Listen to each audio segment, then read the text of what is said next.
ang malinang na magsisimula ng ating pagdiriwang ng linggo ng kalaspas o kabilang pagpasok ng ating Panginoong Jesucristo sa templo. O sana sa anak ni David, pinagpala ang dumarating sa pangalan mo. O Panginoong Hari ng Israel, o sana sa kaitaasan. Pakiwagayin po ang mga kalaspas. Mga minamahal na mga kapatid, sa loob po ng 5 linggo ay ating ihanda ang ating mga sarili sa pamamagitan ng kalagawa at pagpapakasakit upang ipagdiwang ang misteryo ng Paskwa ng ating Panginoon.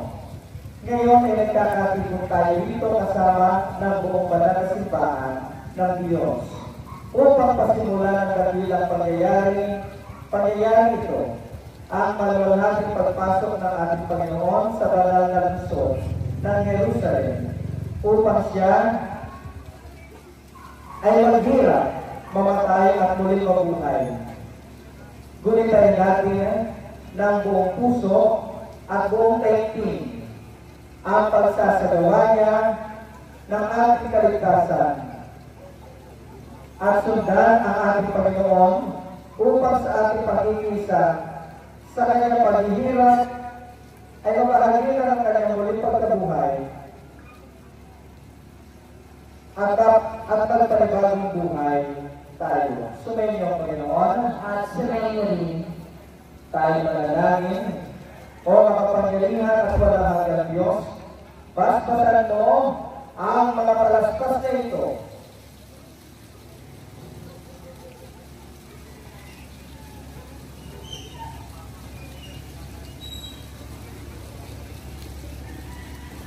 Ipinagbubunyi namin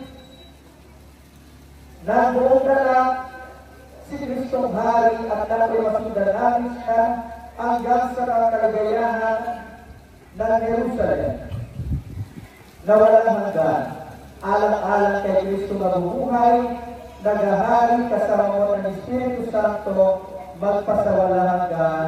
Amen.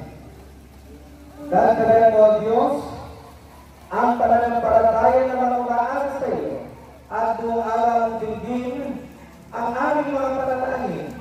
Ngayon ay aming dinadala ang mga palaspas na ito upang ipagbunyi si Kristong Hari at naway may alin namin sa iyo ang aming mabuting gawa alang-alang kay Kristong aming Panginoon na bubuhay tagahari magpasawalang hanggan. Amen.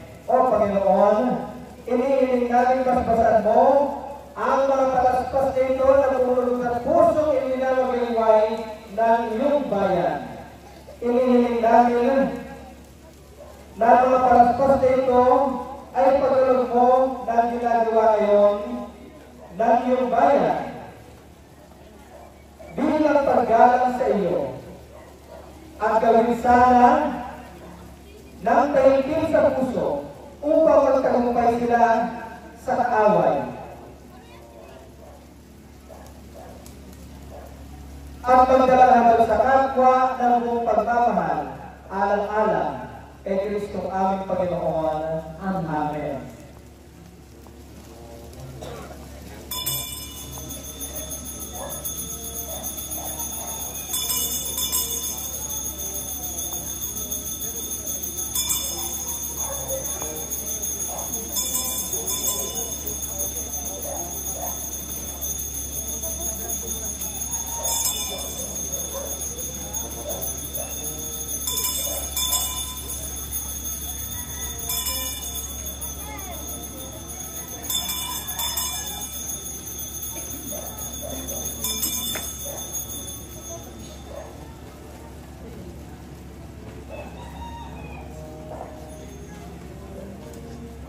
Sumayin niyo, Panginoon, at sumayin niyo rin ang banal na Ebanghelyo ng ating Panginoong Jesucristo ayon kay San Mateo, 21 kabanata ay sisimula sa unang talata. Luwalhati sa iyo, Panginoong Jesucristo.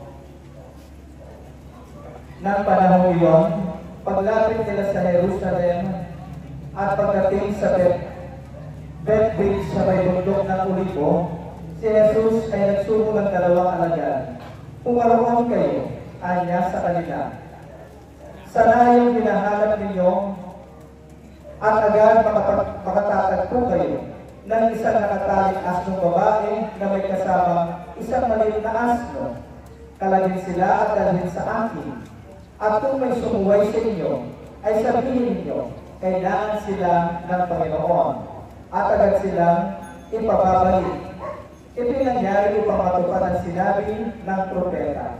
Sabihin ninyo sa anak na babae ng Sion, mas lumarating sa iyo ang hari mo, maamong nakasakay sa isang asno, sa isang maliit na asno. Anak ng isang hayop na nanirati sa pamato. Lumakad nga ang mga alagad at batay sa mga tinagubili sa kanila ni Jesus, ay kinuha nila ang asnong babae at ang maliit na asno. Pagkatapos, inilatag nila sa ibabaw ng mga ito ang kanilang mga balaban at siya'y pinasakay. Ang napakaraming tao ay naglatag ng kanilang mga balaban sa daan. Ang mga iba naman ay pumutol ng mga sanga ng mga punong kahoy at inilatag sa daan ang mga tao na una at sumunod sa kanya at sumisigaw ng ganito, Hosana sa anak ni David. Pinagpala ang dumarating sa pangalan ng Panginoon, Hosana. Ang Ebanghelyo ng ating Panginoong Jesucristo. Papuri sa iyo, Panginoong Jesucristo.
Maglakad tayo maayos at mapayapa. Sa ngalan ni Kristo. Amen. Amen.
natin ang mga taong sumalubong at nagparangal sa Panginoon sa Jerusalem.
Magsilakad tayo ng maayos at mapayapa.